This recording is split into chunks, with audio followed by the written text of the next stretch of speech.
pari o sa mga pastor para sa pagtatapat ng mga kasalanang nagawa ng isang tao. Kailangan direct to God na daw. Wala daw inuutos sa Biblia na magtatapat ka ng mga kasalanan sa pare. Wala tayong tutol sa direct to God, pero hindi maalis sa ating sarili, mga kapatid, na nag-uutos din si Kristo sa mga apostoles at sa mga kaparian ang pagtatapat or the ministry of reconciliation.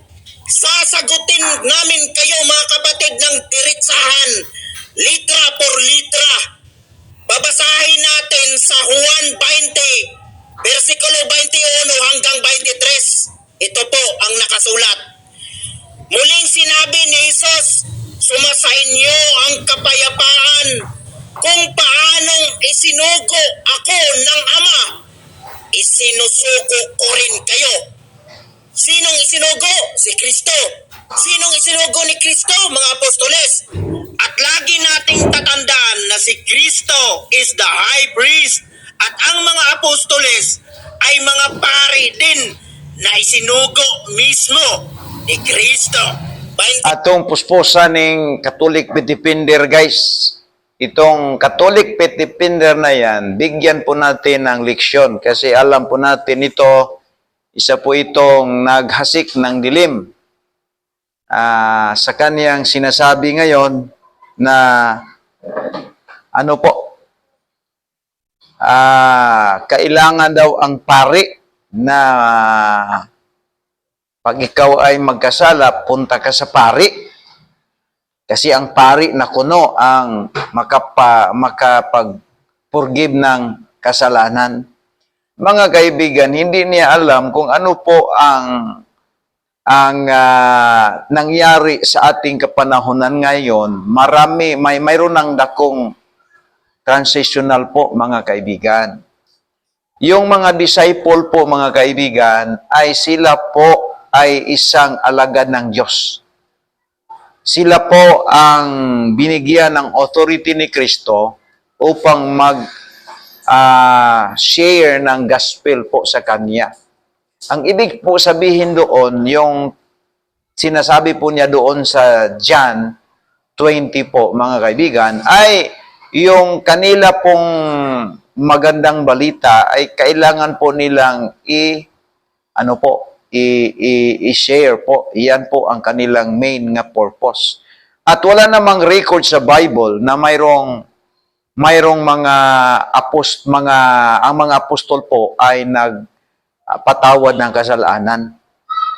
Hindi iyon tama, mga kaibigan. Hindi iyon isa po itong maling turo ng mga Katolisismo kasi wala tayong record po na ang mga apostoles ay nagpa-confess po sa lahat ng mga membro po sa kanilang samahan noon. Alam po natin na ang lahat pong mga mananampalataya, mga kaibigan, ay sila po ay pari po sila lahat, mga kaibigan. Okay. Kung ikaw po ay tumatanggap kay Kristo bilang isang tagapagligtas, mga kaibigan, ay tinatawag ka ng pari.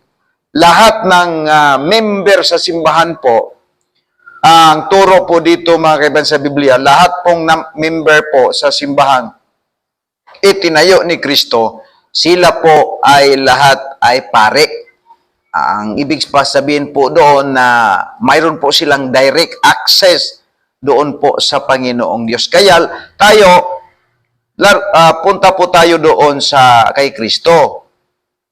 Yan, mga kaibigan, lahat pang member sa simbahan po ay sa ligtas po. Lahat ng member ng simbahan na galing po doon kay Kristo, sila po ay lahat, ay tinatawag po silang pari, silang lahat.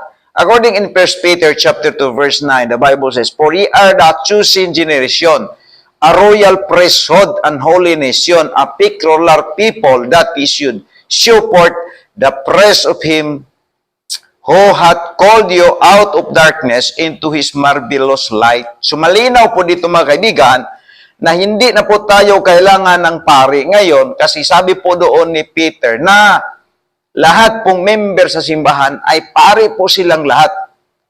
Yan, mga kaibigan.